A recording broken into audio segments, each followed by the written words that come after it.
Hello. Hey guys, looks like we are live. Okay, testing one, two, three. We are live. Welcome everyone to another Properties NBS. So let's get started.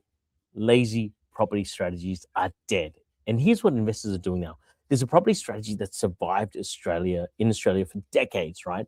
Buy an established house, accept that it loses money each week, and even use the tax depreciation to soften the damage. Then buy, hope, and pray the capital growth eventually makes the whole thing worthwhile. And you know what? That strategy is, in my mind, ever since I invested in my first property when I was 17, always carried a bit more risk than many investors realize. And I've been talking about it for years now because suddenly an established property is now losing hundreds of dollars every single week and may have to stand on its own numbers.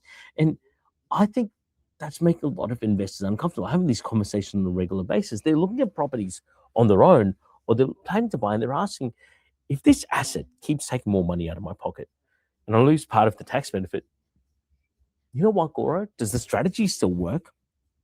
And that's a question I really want to ask today. So, you know what? We're also going to be talking about buyers who keep waiting for certainty, why the perfect buying moment rarely announces itself, and what active investors are really doing in today's market. And later on in the episode, I might even take you through one or two of the current property examples we have right now. So you can see how we assess income, demand, risk, suitability behind all of the headline yield. And you know what? I also want to respond to someone who recently told us, and get this, who said we should be thrown out of the country for helping clients achieve between 8 to 18% yields while helping ease the housing crisis massively. So there's a fair bit to cover.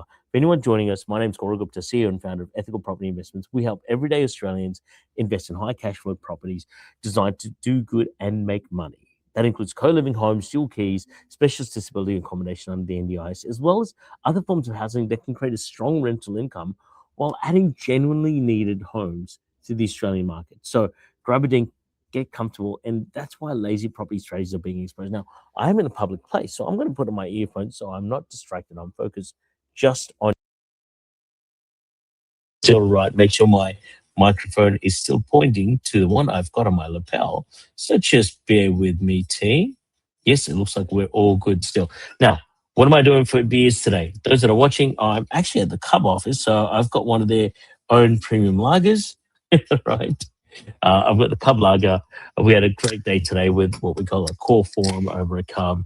Those that don't know what Cub is, the Club of United Business, great organization to get involved with. If you've got a business that's sort of doing that $1 million plus USD, Australian dollars, sorry, not USD. And it's a great place to sort of network and really find a tribe to belong with. So they've got their own beer. Get it into you. Great taste. Brewed locally, Bayswater by Hard Road Brewing. Anyway, so here's the first question I like to ask any risky investors who owns any negatively geared property. You know what? If the tax deduction yeah, there you go. It's live, guys. And here's the question I'd ask. If the tax deduction disappeared tomorrow, would you still be happy to own it? And then ask a question, and you might play along, ask this question of yourself. If the property experienced very little capital growth over the next 5 years, could you comfortably keep holding it? And you know what? Those questions, they can feel confronting. Look, you might have bought in a respected suburb. The property might look good on paper. You kind of might have explained the tax deduction. And by the way, accountants and notorious at this. So if you're asking an accountant, they'll go, hey, tax, right? Someone may have just shown you a historical growth chart that went nicely over 20 years. Year-on-year growth, quarter-on-quarter growth. This property's done well. This area's done well. But what happens each month? Right? Are you putting in $500? Are you putting in $1,000 a month? For some investors, it's considerably more. And you're paying the mortgage shortfall, right? You're effectively subsidizing your property for someone to live in. You're paying your council rent, insurance, maintenance, property management, and all those repair bills. And then tax time comes and you recover part of the loss, part of it. You still lost money to hold on to an asset. Now, a tax deduction can reduce the cost of owning an underperforming property, but it can't turn a property into a profitable investment by itself. By the way, Before I continue, I'm not giving you tax advice. My role is not to be an accountant. I'm not an accountant. I don't pretend to be one on the internet, right? And this is where some investors have confused the tax outcome with investment alone. My role is to help you find a high cash flow property, one where you don't have to worry about speaking to the accountant on a regular basis. And look, I do agree, tax needs to be considered. It affects all the numbers and needs proper advice from a qualified professional. But the property itself should have sound financial reason for existing before you choose for the tax benefits to be added on, especially in the current market, right? Now, correct me if I'm wrong, but for a few years, a fairly common strategy went like this: buy an established home in an area you expect it to grow, rely on future capital growth, and compensate for years of negative cash flow. And you know what? Sometimes, and only sometimes, that works extremely well. Australia's experienced periods of very, very strong property growth, and plenty of investors, they build considerable wealth in their established homes. And that, my friends, will continue, just in a different way. At the end of the day, though, what you don't see is that those results hide the pressure that's experienced in the holding period.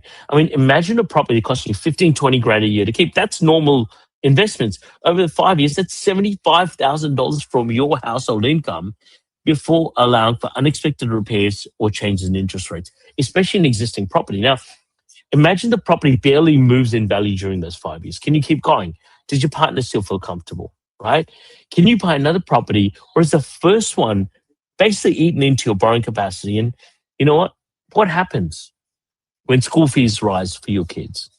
A business has a slower year, like a lot of businesses are having right now, or somebody just chooses to take time away from work because, hey, life, right? These are emotional questions beyond property because you know what? Actually, let's bring it back. The property doesn't exist separately from your life. Every shortfall competes with something that your family could have done with that money. It competes with something else, right? And I see this all the time, right? Sorry, it's properties and beers. I should be more positive. And I'll tell you why I'm not. So the recent policy change brings all of that weakness into the open. It worries me. It worries me about people going down the existing property strategies that they've been down and then living in fear. Right? From 1st of July 2027, just to be really clear, investors who buy an established property after the budget night on 12th and 26th of May, from memory, won't be able to deduct its rental losses against employment income. Uh, Eligible new builds will still be able to access the gearing benefits, whether it's negative or positive. You'll still be able to access the gearing benefits. And properties held before the announcement, of course, will get grandfathered in. We've heard the word grandfather so many times. Now, this does not make every established property a poor investment. And I want to be clear, right?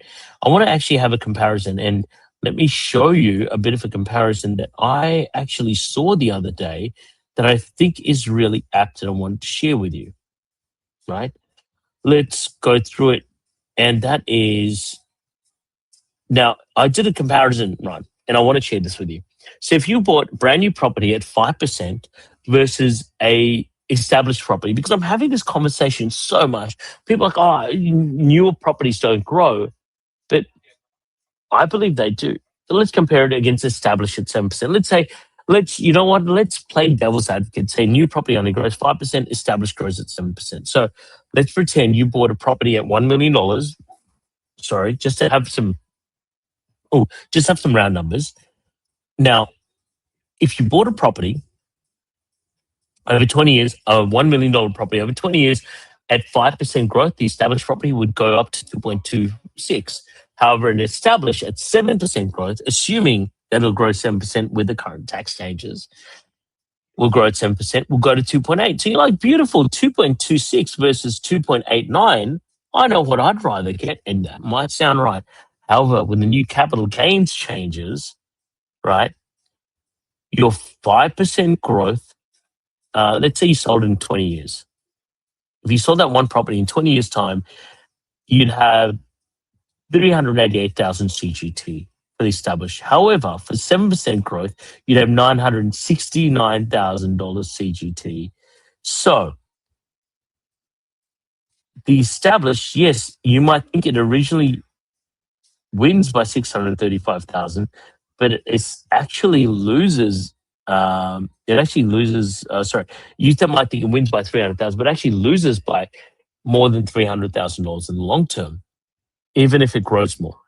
And this is, I'll show you some data and stats to this. I'll put it in the chat. So before I go further, here's a simple test I'd encourage investors to use, right? Take away the emotional attachment to the suburb, takes away the tax refund just for a moment, right? Then look at the property itself. Does the fundamentals stack up? How much rent does it earn? What does it cost to hold? How deep is the tenant demand itself? What could interrupt the income? Can it become cash flow positive within a realistic period, like less than 20 years? And what happens if the rate remains where it is? What happens if the rate grows? How long can you and your family hold the difference in that property? And that's where the strategy begins to unravel itself. Because honestly, a genuinely cash flow positive property gives the investor more room to breathe. And that's what it's about, right? Even today, I was speaking to an investor saying, I bought this negatively geared property in X suburb. I won't mention the name of the suburb, from Sydney. Bought it in Melbourne, and I don't know what to do. And I said, well, we need to change your portfolio. It needs to be all weather portfolio that keeps growing despite market forces, right? Because a cash flow positive property might help personal income, improve the ability to build a buffer, and create that next investment easier to consider. And at the end of the day, there is still risk, right? Positive cash flow doesn't remove these things like construction delays, vacancies, management issues, or market changes, right? But the property itself is contributing towards its own costs rather than asking the investor's own salary to do the work. And, for those risks like construction delays, vacancy, management issues, you need a good mentor to mentor you along that process, because not all positive cash flow properties are created equal. And, the thing is that once investors recognize that, another property problem usually appears. So they know the old assumptions are weaker, but they're afraid, and they've got fear around making the wrong move, right? So they wait. And sometimes fear, I believe, and I'm going to use the Tony Robbins analogy, is false evidence appearing real. And the really funny Tony Robbins analogy is F everything and run, right? That's what some investors are doing in the current market. And it's hilarious to see, right? Where I've got some investors going, yeah, let's go. Let's negotiate on this property that's supposed to be $1 million plus. We'll get it at $800,000 because we know we're smart people, we're smart investors. And other investors go, oh, wait another 6 months. Still, that $1 million property is worth 1.1, 1.2. It doesn't make any sense at all, right? So there are investors tonight who've been almost ready for 2 and 3 years too, right? And if that's you, this one's for you. So they were going to move when the rates came down. They were going to wait for the budget. And then global conflict created more uncertainty, whatever Trump did overseas. Then lending policy changed. Someone predicted a correction. Every reason sounded sensible at the time. Yet, you know what? They haven't grown their equity position. They haven't grown their family wealth. They're in the same damn position. So you see, the passive income goal, it's really not changed, right? The need to prepare for retirement has not disappeared. The gap between where they are and where they should be has had more time to grow along with inflation. And you know what? The recent conversation between Mark Boris and domain.com.au president Jason Pellegrino, they made a useful observation. And before I go through it, sorry, I need a bit of lubrication because I sometimes get animated because, they said one recent thing, and that was property buyers often react more strongly to the direction and speed of rate changes than the exact interest rate itself. When your rates move rapidly, buyers pause. They worried that the next increase could affect their budget, borrowing capacity, lifestyle. You know what? Might be fine, especially if you're negatively geared property, right? When the direction becomes more predictable, transactions begin again. People adjust, right? They're ready to pay more for those properties. If you're not ready to pay more for your property than what you were now, might be time to look at things, because someone who previously expected to buy a 3-bedroom home might look at 2 bedrooms. An investor might lower the purchase budget or change the type of property they're considering. And the market can consider actually moving again while rates remain considerably higher than what they were before. And Daniel, you're right? It's important to explain things to people who might not have an investor mindset, because investor mindset isn't common. Otherwise, we'd all be instead of lucky millionaires, we'd be the unlucky millionaires, because we would have done it outside of luck, right? Unfortunately, in Australia, we're all lucky millionaires because we got lucky, right? That luck is about to run out. And I've been saying this for a while now, because underlying housing demand doesn't simply disappear every time confidence falls. By the way, people still need somewhere to live, Let's call a spade a spade. Households still need to form. You can say, hey, let's reduce immigration. That doesn't fix the amount of people that we still have here who need a place to damn live. Like just in 20, what is it, 24, 25, I did some research. We were short by, what was it, about 60,000 homes. That's only set to get worse because people move for work, relationships, education, family, population growth. This continues to outpace pressure, housing in many areas, creating more pressure on the housing because, you know what? I think the decision and the timing of the budget was unfortunate. When you're unsure about the next 6 months, you as an investor might choose to pause. What we saw is that smart investors bought at that time. What we saw when in rapid rate rises increased expectations, we see when government policy changes, people choose to pause, right? And you know what? It's human nature. Unfortunately, human nature doesn't make us wealthy, right? We see when the economic outlook shifts unexpectedly. Investor lending, it can slow down because investors are trying to work out what the new environment will be. And you know what? The reaction kind of understandable. You shouldn't make a financial decision while ignoring risk. Let's call it spade a spade. You shouldn't. But at the same time, there's a cost to waiting without investigating. We'll repeat that again. There's a cost to waiting without investigating because property values, they're going to move whether you're watching them or not. Construction prices are going to move whether you're watching them or not. They're going to continue to change. And your borrowing capacity might just decrease. A finance window might just close to you. And another year might just pass without building that passive income that you said you chose to, that you wanted, right? That passive income that you said that you needed for your family. And you know what? Waiting is still a decision. If you choose to wait, that's still a decision that you've chosen to sit on the fence. And even when nothing's happening, you might just get splinters, and that's what sitting on the fence is like.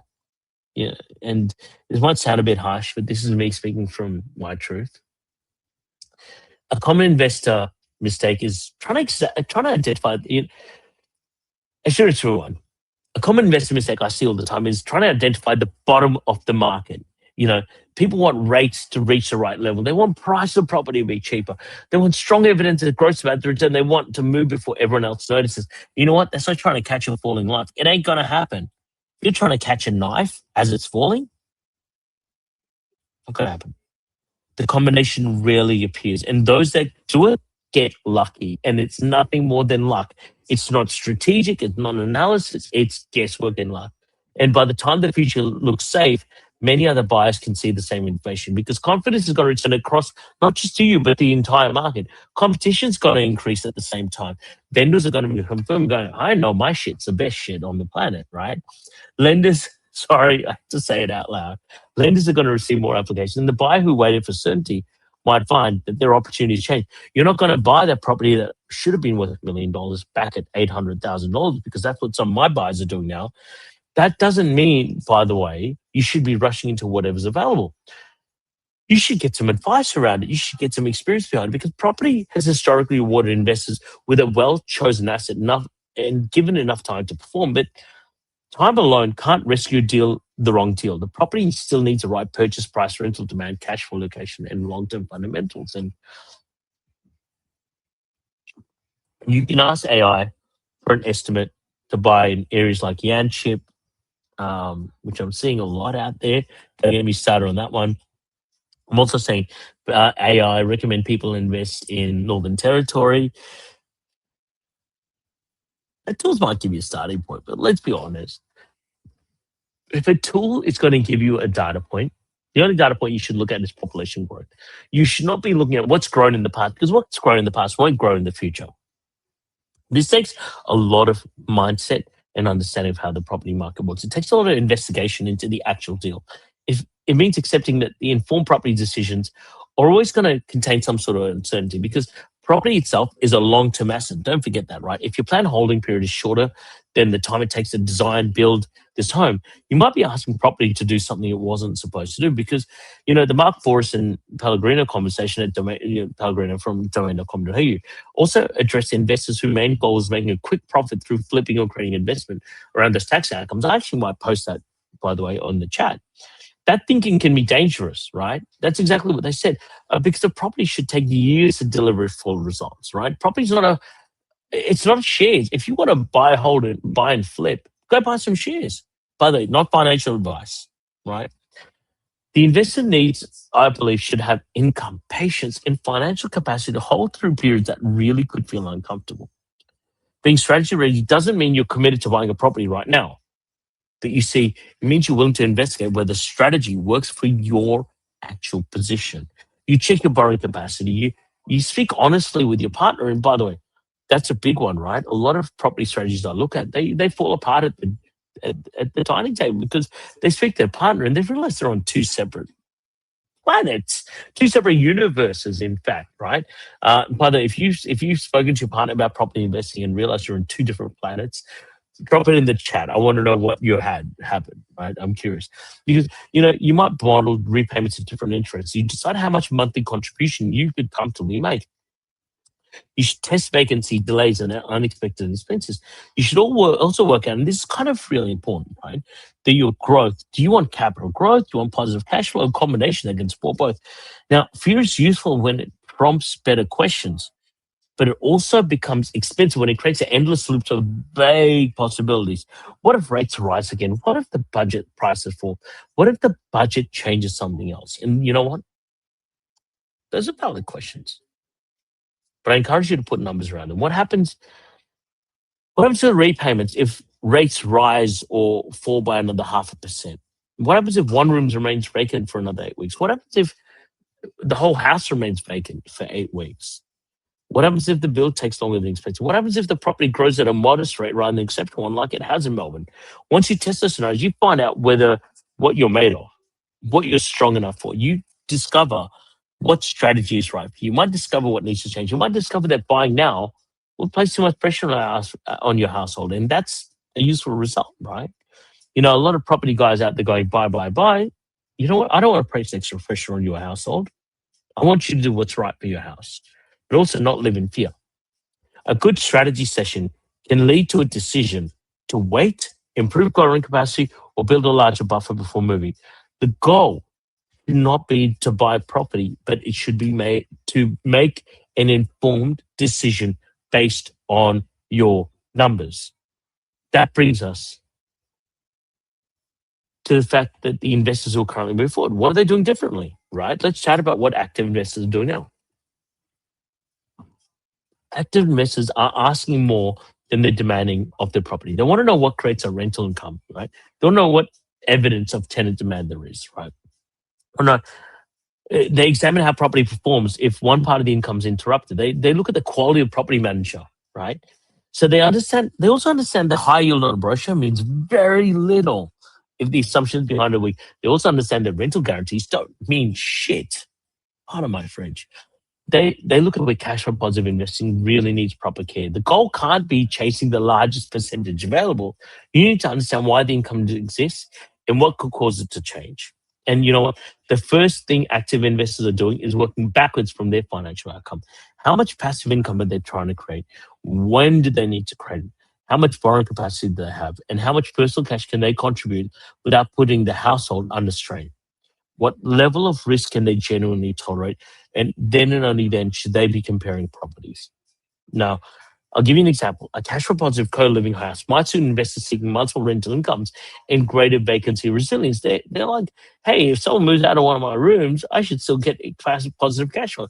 That's what co-living usually does, right? A dual income property might suit someone wanting a more familiar residential model, but hey, two income streams are better than one. And a specialist disability combination, on the other hand, might get considerably higher income, though it comes with a lot more added complexity around design, provider relationships, and a whole heap of other stuff that you've got to make sure your ducks are lined up and right. There's no property type that automatically suits every single person we're working with, right? And that's why we made a change in the last 6 months, and that's completing the strategy work before we recommend a property. And once we recommend a property that might suit the strategy, we complete a full analysis before a client purchases it. We're talking about 40 pages of data covering the local market, population trends, rental demand, comparable rents, vacancy conditions, projected cash flow, property management, bill considerations, and God knows what else, right? Right? We're not even relying on suburb average to tell us about a headline yield because we want to understand how the individual property is expected to perform, what assumptions that forecast depends on, what could cause that resultant change. So, you know what? Let me show you an example. Let me talk about an example that we've got, right? Here's how the thinking works. So first, a co-living property is, priced at approximately 915,000. The projected gross rental income is up to $78,000 a year, which represents about 8.52%. That's kind of normal in our world. That's a strong income position compared with a conventional residential at a similar price point. The second opportunity is specialist disability accommodation, priced at 1.4 mil. We're talking about 140K a year, representing a gross yield of 12.43%. Now, a cash flow positive projection needs to survive more than the optimistic scenario. We see what happens when the income becomes later, expensive increase, or one source of rent is interrupted. But the above two are already completed properties you can purchase right now and get that rent. Now, that's where an attractive property either becomes a serious investment candidate or gets removed from consideration. Now, these two properties aren't generic properties, as I said before. From an online list, we randomly pick for a property sales and marketing agent. Each property goes through our analysis before it's considered for a client, and every recommendation still begins with the investor's personal strategy because strategy should be key in the current market. So, recently ran an ad discussing properties producing between 8 and 18%, and someone said, are you serious, mate? You need to be thrown out. I understand why the numbers can be confronting. Your experience of a property is earning 600 to $700 a week, and 8 to 12 and even 18% can sound a little bit like bullshit. You need to look at what actually produces the income.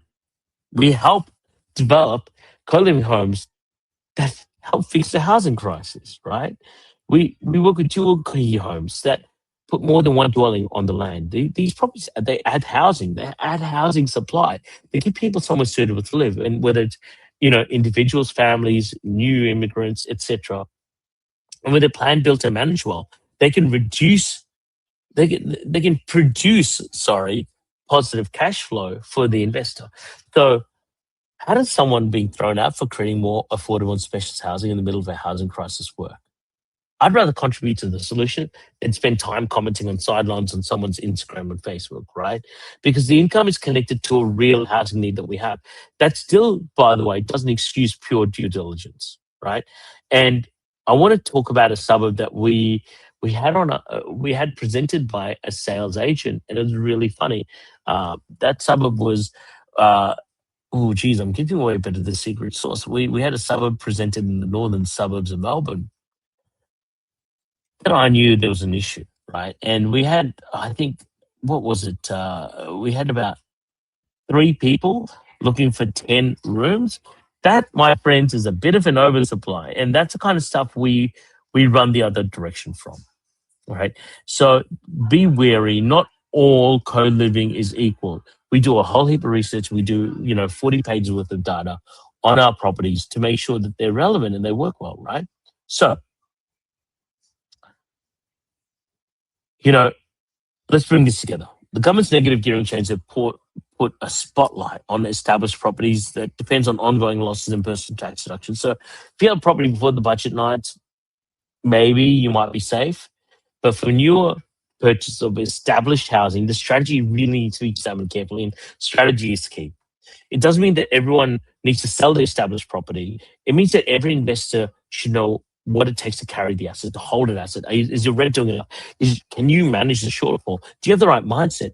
Does the property have realistic path towards positive cash flow? Are you relying on things like exceptional growth of 10, 20% to justify the ordinary result today? That's a question you should ask. We also spoke about confidence, right? Investors pause when rates, policy, economic expectations move quickly.